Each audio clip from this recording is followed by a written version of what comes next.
Congrats, big win. Yeah, it was. Yeah. That Coming out and you needed to win for this one. Was that on your mind that you needed to do something more special were you just 3 points and let's get it over with? No, I knew more than likely I needed to finish, but sometimes you swing as hard as you can, and sometimes they don't go down. So it is what it is. I'm blessed to get the W, and we'll see where the cards fall. And so where's your mind at now, knowing that you have to watch the remainder of the fights tonight, or the one fight specifically, to see what happens? And my mind is hopeful for me, but in the same aspect, I'm happy for anyone who gets in. So that's I am who I am. First round, you seemed to have a lot of pressure on you. Second, third round, you kind of got away from the cage, had more pressure on him. What did you change inside the fight, like in between rounds? What was the game plan after that? I felt comfortable with him on me. I knew I was losing the round, but in the same aspect, I knew those short little left hook / uppercuts were doing some good damage on him, and I knew the knees I was landing to the body. I thought his cardio would be suspect, so I didn't feel threatened at all with him taking me down. So I figured, hey, plug away. Let's wear on his gas tank a little bit and see how he comes out in the second round. I know you said you were blessed to get the win, but does the point system, did that change anything coming into this as far as your game planning or approach to the fight?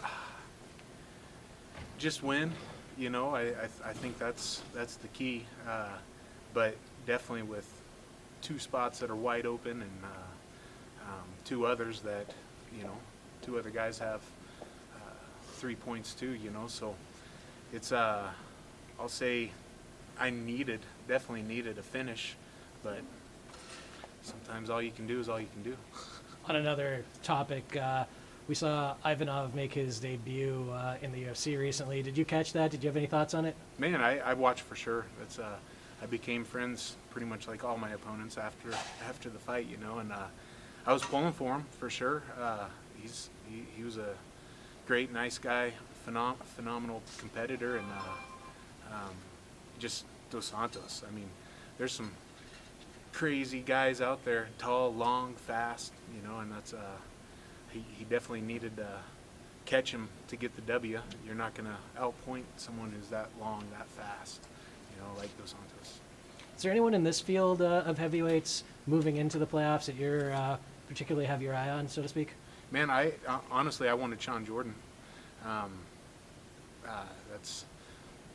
know 6 weeks ago in Madison Square, I didn't know until the day of the fight at 1 o'clock that I was for sure fighting Jack May, and Sean was the backup.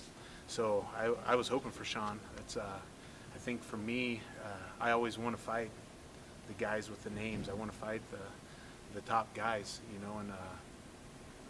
I felt, especially looking at the roster, I mean, from Jared Rochal to Sean Jordan, I thought those are the guys with the most experience. Those are the guys that have proven themselves, at the highest level. And it's like,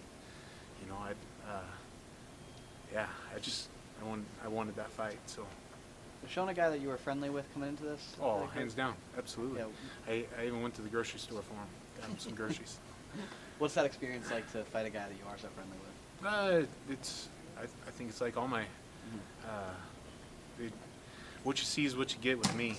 I don't proclaim to be the best in the world. I like to love to compete and just go out and do the best that I can. So I'm just me.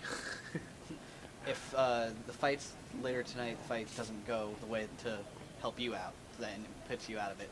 Do you have any regrets about how this format works and maybe doing this? Not at all, man. That's the beauty about this. I think the PFL is I'm just grateful for them, and I'm not saying that just because I'm fighting for them right now. Someone asked me, "Oh, would you like to go back to the UFC?" And it's like, no.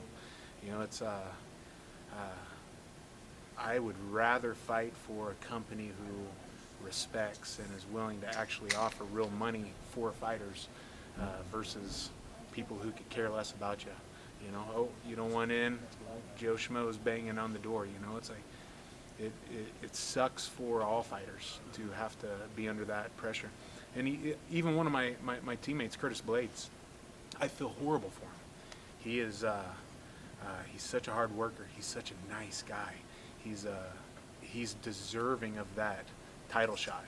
And guess what? I mean, all they want to do is make money. You know, it's like that's a slap in the face to him. A guy who's clean, a guy who works hard to get where he is.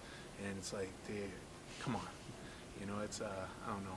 Keep the WWE stuff where that is. Keep the show there. You know, and let's figure out let's just put the best fighters against the best fighters. Let's see that show, not just bring this guy in because he's going to put butts in seats. Your fate's kind of up in the air right now, but do you have confidence going into the next round if you do get into the top 8? Oh, absolutely, man. I believe in myself. You know, and I honestly think I fought one of the best. I mean, hands down, he's one of the best heavyweights in the world, Sean Jordan.